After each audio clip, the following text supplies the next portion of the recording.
우리에게 주시는 하나님 말씀은 사도행전 20장입니다. 17절부터 합독하십니다.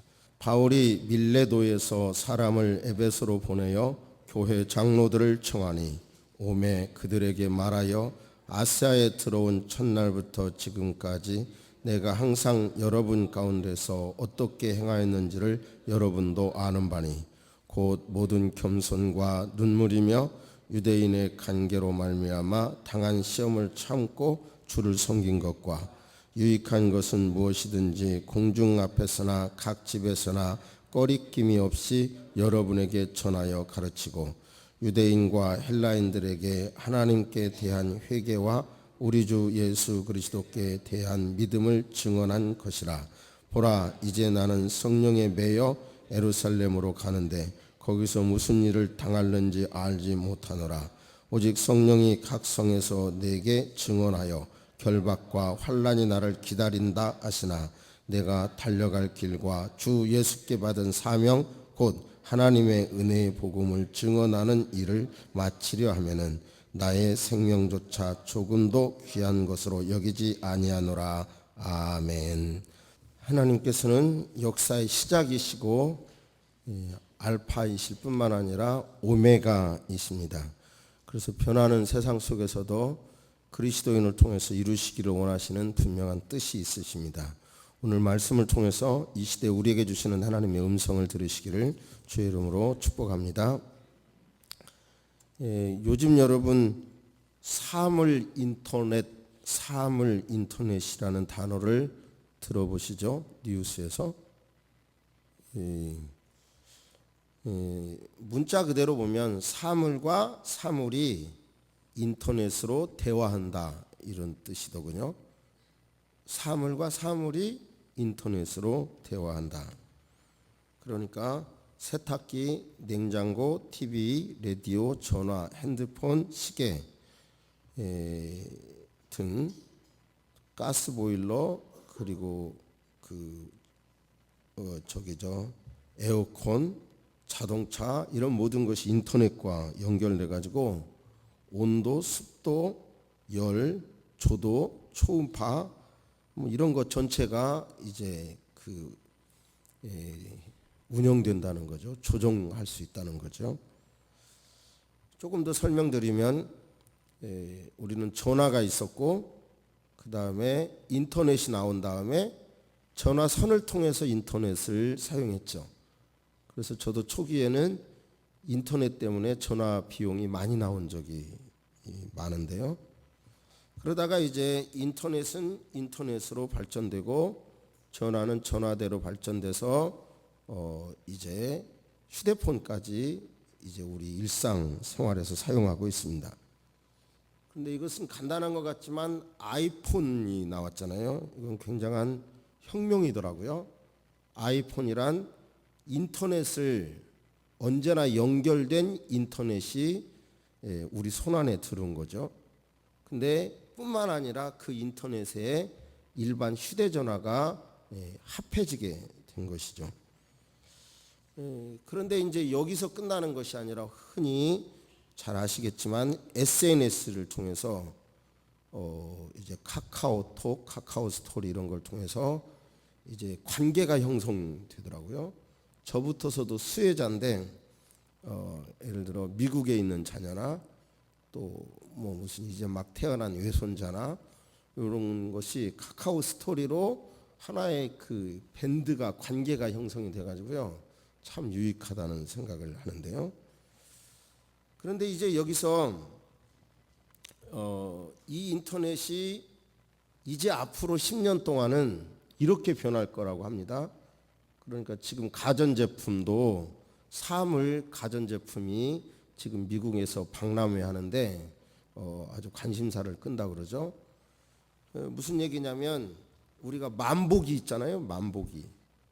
만보기와 인터넷이 연결되고 또 그 다음에 거울과 인터넷이 연결되고 그 다음에 우리의 숟가락과 인터넷이 연결되고 그 다음에 또 우리 침대 시트가 인터넷과 연결이 되면 요즘 많이 먹기 때문에 살이 찐다든지, 많이는 안 먹는데 살이 찐다든지, 잠자리를 요즘 숙면을 못 한다든지, 무슨 건강이 어떻게 새로 지금 위기가 있다든지, 이런 모든 것이 이렇게 다 이제 앞으로는 사물과 사물이 연결해서 새로운 데이터를 만들어내 가지고요, 어떻게 변할지 모르는 거죠. 지금은 냉장고 안에 우유가 없다는 건 얼마든지 감지할 수, 눈으로 봐도 알지만 재고 정리하듯이 얼마든지 할 수 있는데, 앞으로는 우유가 떨어지면 어느 제품을 산다든지 이런 것까지도 다 이제 앞으로 10년 안에는 될 거라는 거예요. 이 기술이 이제 어떻게 튈지 모르는 거예요. 나하고는 상관없다 하지만 전혀 그렇지 않죠. 우리가 휴대폰 쓸 때 나 안 쓸 거라고 했지만 어디 그렇게 됩니까? 이렇게 이제는 세상은 변화하게 될 것입니다. 이렇게 변화하는 시대에 또 다른 어떤 정신문화가 형성이 되는데, 전문 용어로 메가 트렌드, 이 시대의 거대한 흐름은 이제 영성 시대가 열린다는 거예요. 조금 안 맞죠.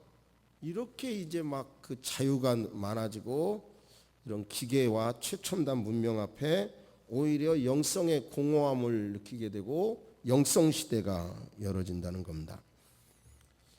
근데 이 영성은 이게 지금 교회에서만 말하는 단어가 이제는 벌써 아닌 거예요.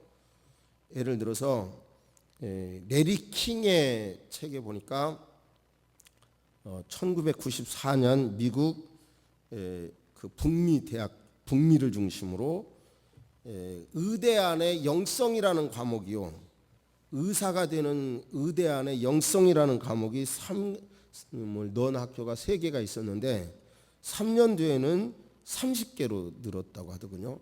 의사들도 그렇게 다룬다는 거예요, 영성을. 북미대학의 MBN 과정에도 이 경영대학원 안에서도 영성과 묵상이라는 과목이 일반적으로 설치되고 있고요.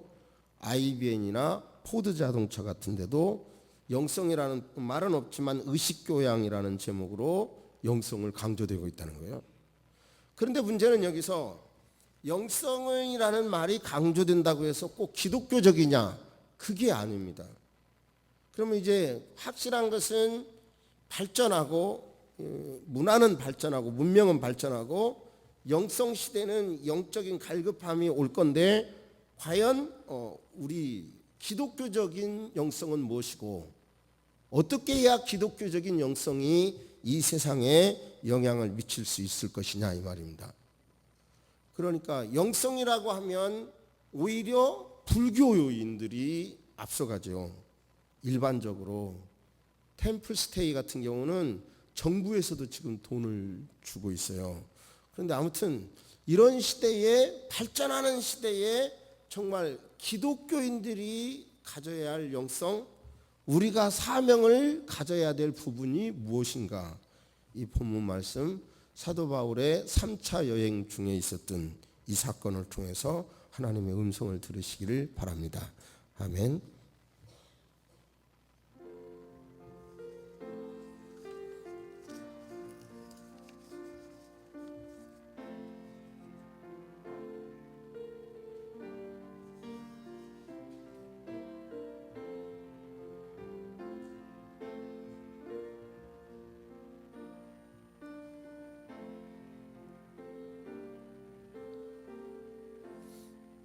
사도 바울께서는 그 에베소 교회 장로들을 초대해 가지고 나의 달려갈 길과 주 예수께 받은 사명, 곧 하나님의 은혜의 복음을 증언하는 일을 마치려 하면은 나의 생명조차 조금도 귀한 것으로 여기지 않겠다, 이렇게 말합니다.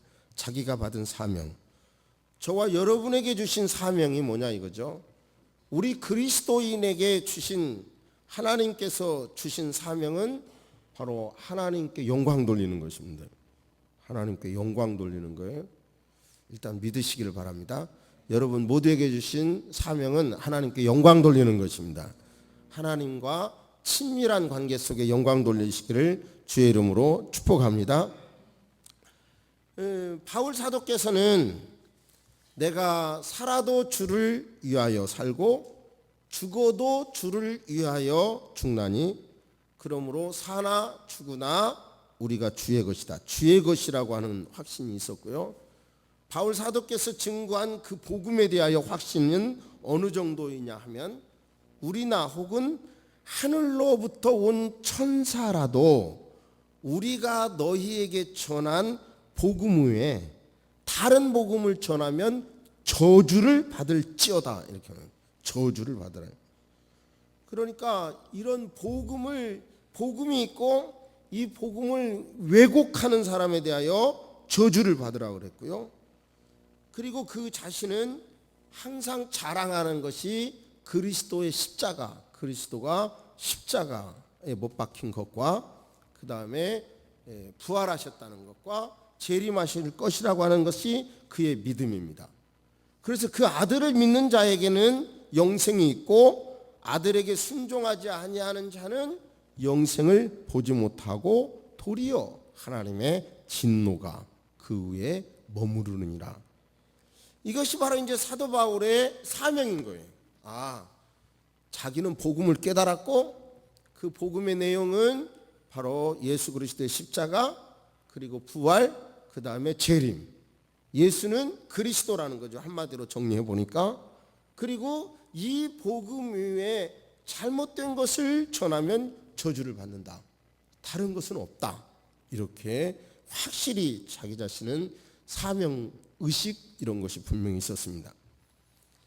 그런 의식으로 그는 이제 열심히 사역을 하는데 3차 전도 여행 중 이제 바울 사도께서 에베소 근처에 갔어요. 그런데 바울께서는 교회를 설립하면 그 교회를 지도하는 장로를 둡니다.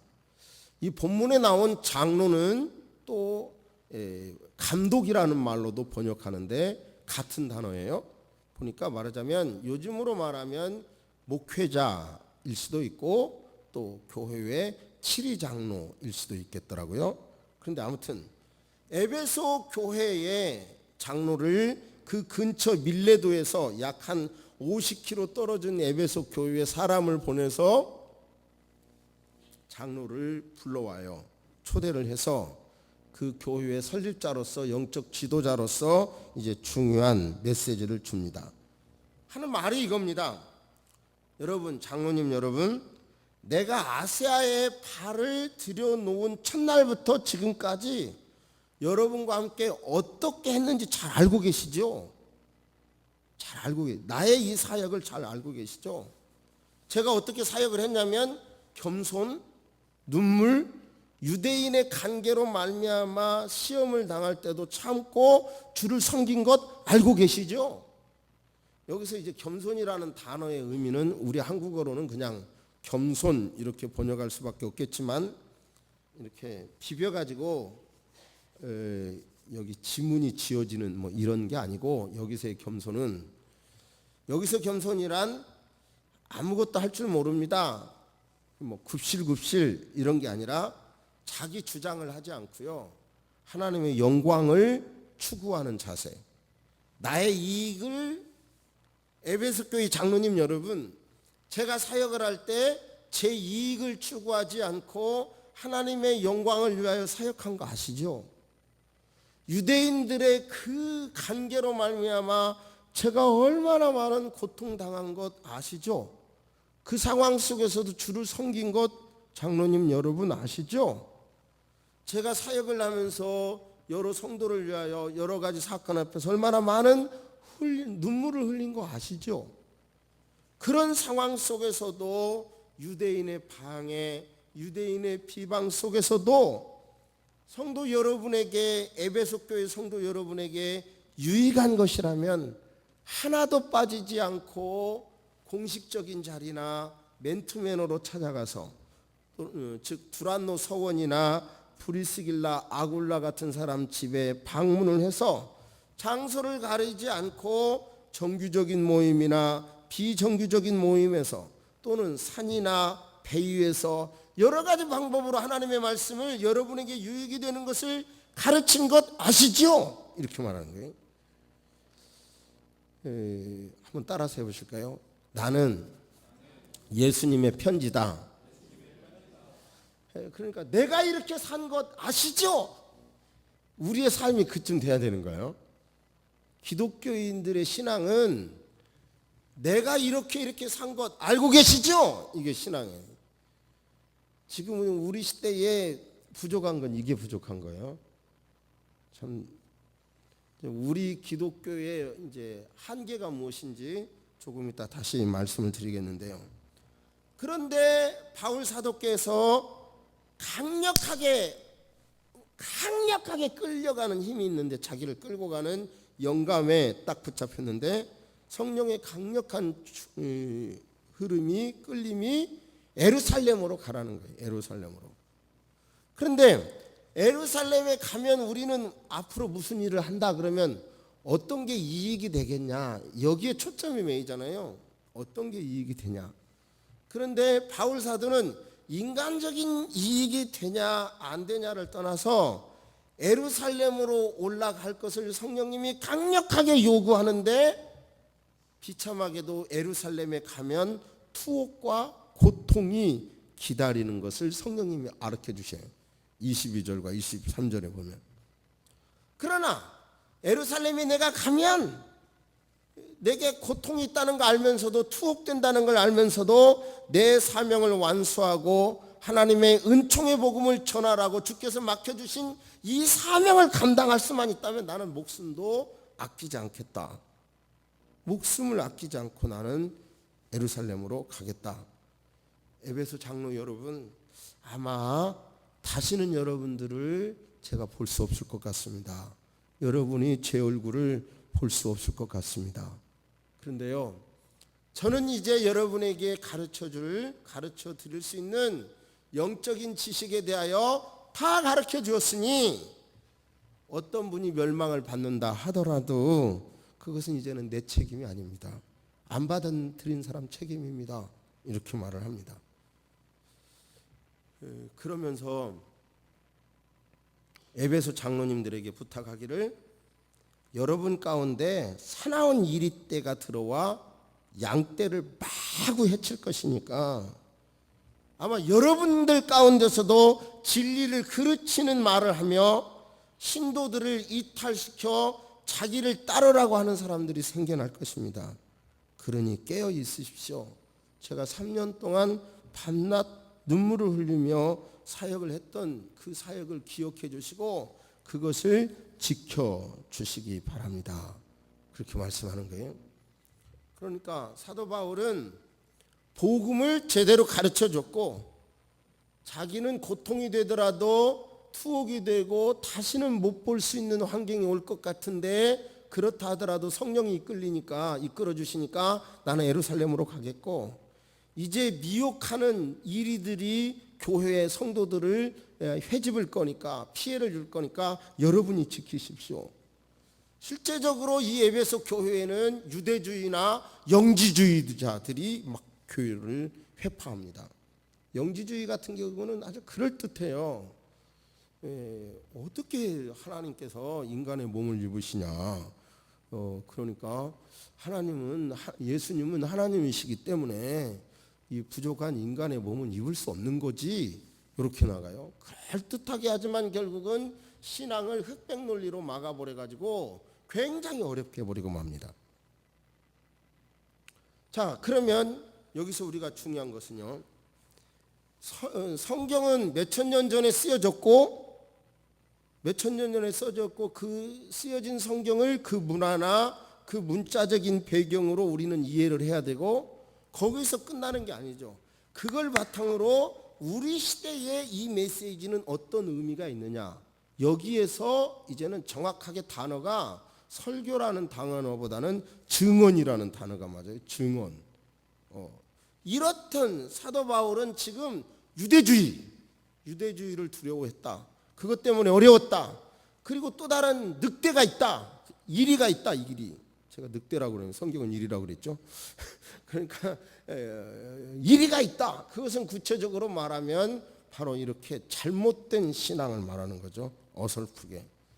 바로 이런 때 저와 여러분들은 이제 우리 시대의 이런 말씀을 아까 말씀드린 대로 어떻게 해석해야 할 것인지, 어떻게 정말 내 사상이 이렇게 막 발전하는 세상 속에 내 사상을 어떻게 해야 지킬 것인지, 어떤 사상이 정말 세상을 살릴 수 있는 것인지 한번 점검해 보시기를 바랍니다.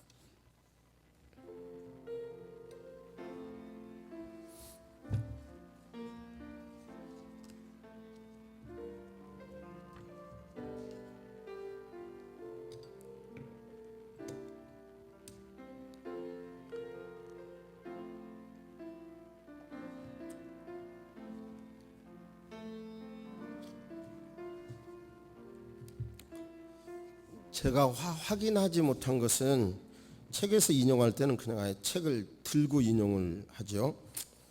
2013년 12월 19일 크리스마스를 며칠 앞둔 날 벌어진 일이다.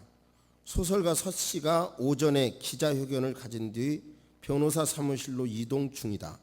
서 씨가 동작대교를 지나던 중 승합차 한 대가 비상등을 켠 채 동작대교 한가운데 서 있는 것을 목격했다.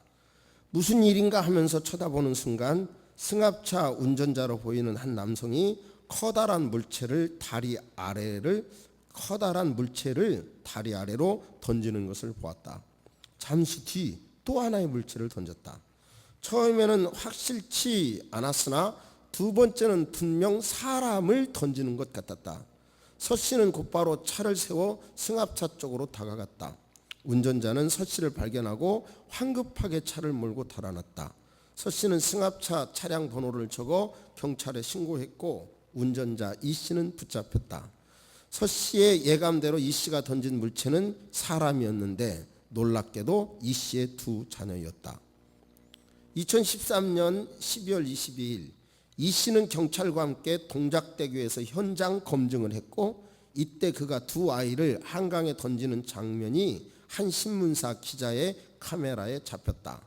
기자는 이 씨에게 질문했다. 기자, 지금 심정이 어때요? 이 씨, 착잡하고 괴롭습니다. 기자, 후회 안 해요? 이 씨, 후회합니다. 기자, 애들 시체 발견된 거 알아요? 이 씨, 어제 들었습니다. 기자, 어때요? 이 씨, 괴롭습니다. 기자, 왜 그랬어요? 이 씨, 살 방법이 없어서 그랬습니다. 기자, 왜 같이 안 죽었어요? 이제 여기서부터 충격입니다. 기독교인이라서 자살은 못했습니다. 기자, 기독교인인데 죽이는 건 괜찮아요? 이 씨, 죄, 살인은 씻을 수 있습니다. 기자, 뭐라고요? 이 씨, 죄송합니다. 나중에 다행인 것은 이 범인은 정신장애 3급 판정받은 장애인이라고 합니다. 그래서 그의 신학적인 말에는 그렇게 깊이가 없을 거라고 생각을 합니다마는 이 사람의 신앙은 뭐냐면 살인은 용서받을 수 있다. 그러나 자살은 용서받지 못한다. 이런 신앙이 있는 거예요. 즉 회개 가능한 죄와 회개 불가능한 죄의 논쟁이라는 맥락에서 이 원리들을 살펴보면 오늘날 개신교에서도 교회에서 아마도 자살만이 유일하게 회개 불가능한 죄이고 살인죄를 포함한 나머지 모든 죄는 회개 가능한 죄라는 말이 된다. 이 살인범은 스스로 기독교인이라고 밝혔다. 그의 기독교 신앙에 의하면 두 자식에게 수면제를 먹여 차가운 한강물 속에 던져 죽인 아버지의 자식 살해죄는 회개가 가능하고, 하지만 이것이 어떻게 가능할까? 그것을 가능하게 한 것은 위에서 우리가 살펴본 바와 같이 회개신학 때문이다. 그리스도의 무한한 보혈 공로를 빙자하여 골방에 들어가 은밀하게 말 한마디만 하면 모든 죄가 용서받는다는 신학 때문이다. 그러나 자살하는 순간이 이제 마지막이기 때문에 아마 이 사람은 자살은 못한 것 같다. 좀 황당하긴 하지만 뭔가 지금 제가 여러분에게 함께 고민하고 싶은 말씀인 것입니다. 지금 우리는 뭔가 이런 거예요. 초대교회에서 이 사람이 살인하신 사람이 예수를 믿게 된다면 살인 당한 사람에 대하여 충분한 참회와 회개를 하고 그 다음에 그 회개한 것을 지도자에게 인정을 받고 그 다음에 교리적인 훈련을 받은 다음에 세례를 받았을 거라는 거예요. 그런데 또 한번 짐작을 해보면 로마 캐토릭 시대라면 어떻게 할 거냐. 이런 사람을 용서하기 위해서는 적어도 보속이라고 하는 걸 합니다. 당신은 이런 걸 하십시오. 로마 캐토릭 교회는.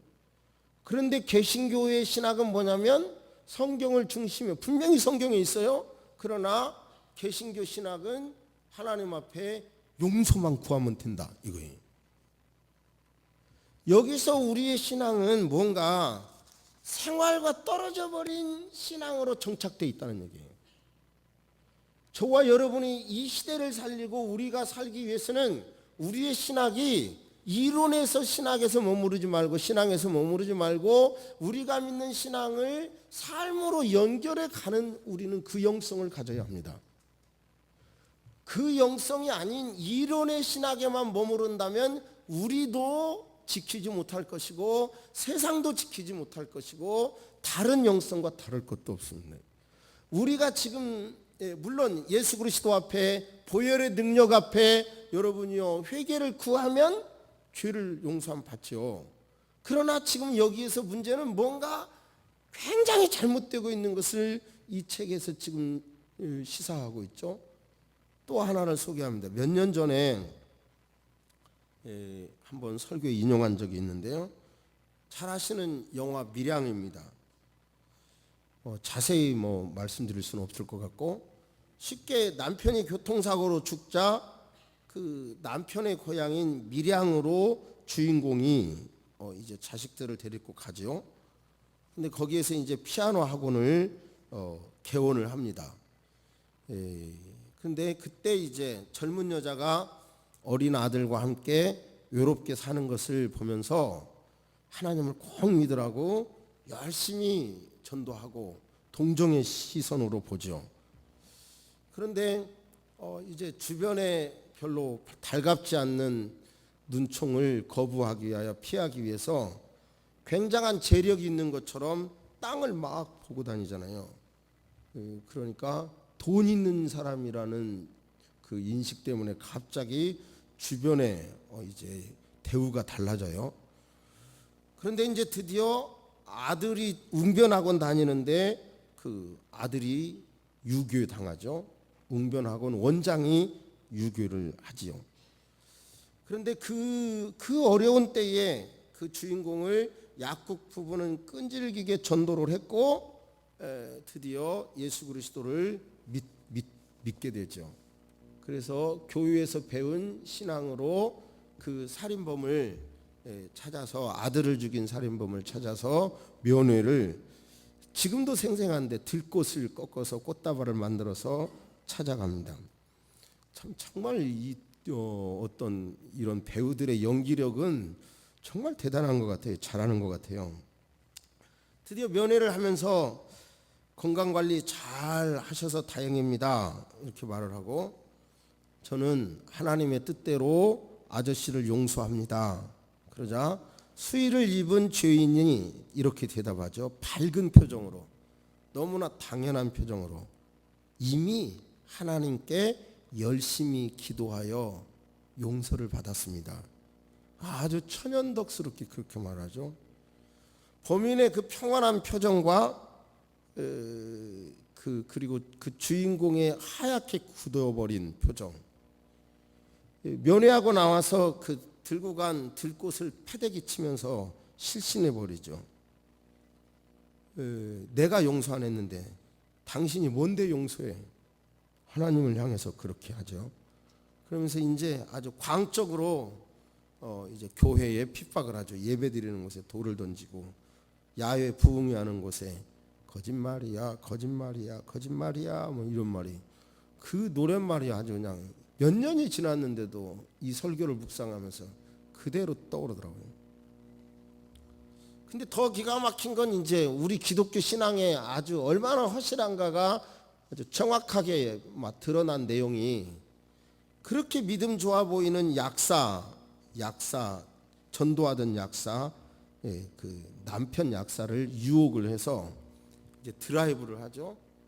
드라이브를 이렇게 하면서 젊고 이쁜 여자가 약간 유혹하니까 금방 그렇게 믿음이 좋아 보이던, 눈을 어디다 둘지를 모르겠네요 지금 제가. 그렇게 좋아 보이던 이 남자가 야수로 변하잖아요. 그래가지고 차 안에서 이러지 말고 밖으로 나갑시다, 그렇게 하죠. 그래서 밖에 나가서 야수처럼 변해버린 그 남자의 모습을 보면서 하늘을 향해서 참 묘한 눈빛을 보이죠. 하나님, 당신을 열심히 믿는다는 것들이 이 모양입니다. 그런 눈총이었습니다. 지금 제가 말씀드리고 싶은 것은 우리 기독교 신앙이 바로 이렇게 굉장한 것 같은데 어떤 계기가 있으면 와르르 무너져 버리고, 그리고 굉장한 신앙이 있는 것 같은데 아까 말씀드린 대로 살인은 용서하면 되지만 무슨 자살은 용서하면 안 된다는 신학으로 묘한 행동을 하고, 여러분요, 이 시대를 살리기 위한 영성은 분명히 예수 그리스도 중심의 구원의 영성 위에 이 신앙이 삶으로 연결해 갈 때, 일치가 될 때 이 세상을 살리고 저와 여러분을 살리는 것입니다. 그 일을 하기 위한 사명으로 2015년을 살기를 주의 이름으로 축복합니다. 할렐루야. 그냥 어떤 조그마한 유혹 앞에 거룩한 모습, 모든 모습이 완전히 무너져 버리는 그런 유약한 신앙이 아니라 24시간 늘 예수님과 동행하는 신앙이 되시기를 주의 이름으로 축복합니다. 2015년을 맞이하면서 여러 가지 통계가 정말 교회적으로 그렇게 밝은 게 없어요. 너무 안타까워요. 그래서 작년 11월부터 나는 무엇을 위해서 목회를 해야 합니까? 기도하다가 제가 주장하고 깨달은 것이, 영감받은 것이, 그동안 왜 사람은 안 변하냐? 왜 기독교인도 순간에 넘어지냐? 그럼 어떻게 하면 안 넘어질 것이냐? 이것을 4가지 코드로 일주일 동안 훈련을 했습니다. 이것을 24시간 임마누엘하는 이 훈련이 금년에 제가 최선을 다해서 우리 교회에 이것을 정착을 하게 되면 여러분의 영성이 신앙과 삶이 일치가 될 줄로 믿습니다. 아멘. 여러분, 아까 말씀드린 인터넷과 사물이 연결돼서 새로운 통계를 내서 유익을 주는 일이 아무리 발전해도 슈퍼컴퓨터라 하더라도 인간의 감성, 인간의 어떤 이야기는 담아내지 못할 겁니다. 아무리 발전해도 이야기는 담아내지 못해요. 그러니까 저와 여러분들이 지금 말씀드린 대로 예수 그리스도를 믿고 내가 변화된 모습, 내 안에 계신 예수, 나와 예수 그리스도와 함께 된 이런 이야기 속에서 만들어진 수많은 간증들로, 그런 간증으로 나를 무장하고, 그런 간증으로 그냥 과학은 발전하고 바쁘기는 하지만 영성으로 비어있는 사람들에게 그런 실제적인 간증으로 저와 여러분이 편지가 돼서 그런 이야기들을 한다면 그것은 변화시킬 것입니다. 그것은 그 사람을 변화시키고 우리를 더욱 풍부하게 할 것입니다. 할렐루야, 할렐루야. 이 말씀 속에서 하나님의 음성을 들으시기를 주의 이름으로 축복합니다. 아무튼 저와 여러분들은요, 내가 변화된 나의 이야기, 간증, 나가 유혹 속에서도 나를 지킨 간증, 그리고 수많은 유혹이 있는 중에서도 다른 성경 중심의 말씀 앞에 그 길을 곧게 가는 그 신앙, 그 길 위에서 수많은 이론들을 소화해내고 해석하고 대처해가는 바른 신앙으로 여러분 신앙생활 하시기를 주의 이름으로 축복합니다.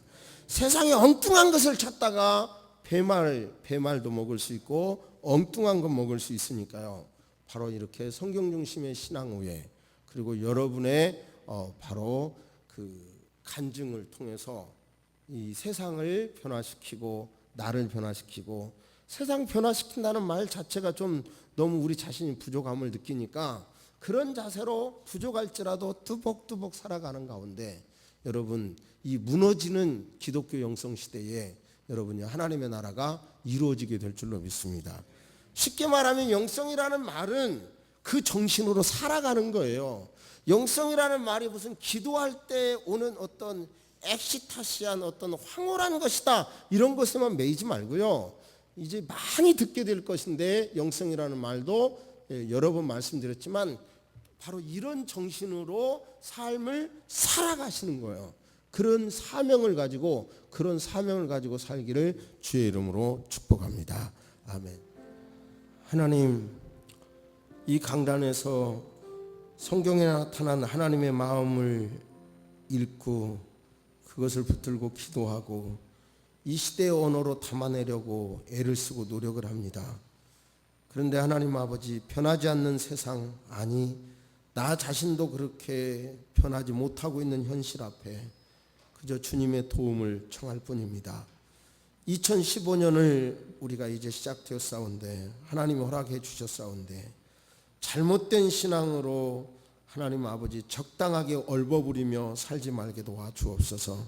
하나님을 믿는 사람으로서 때로는 당당하게, 때로는 적극적으로, 때로는 완전히 내어놓고 그렇게 살아갈 수 있는 우리가 되도록 도와주옵소서.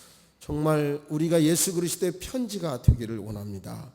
아버지, 그러기 위해서는 우리 각자 우리의 신앙을 삶으로 실천해야 될 절박한 때라는 것을 깨닫게 하여 주시고 한 주일 동안 그렇게 살아가는 우리가 되게 하여 주옵소서.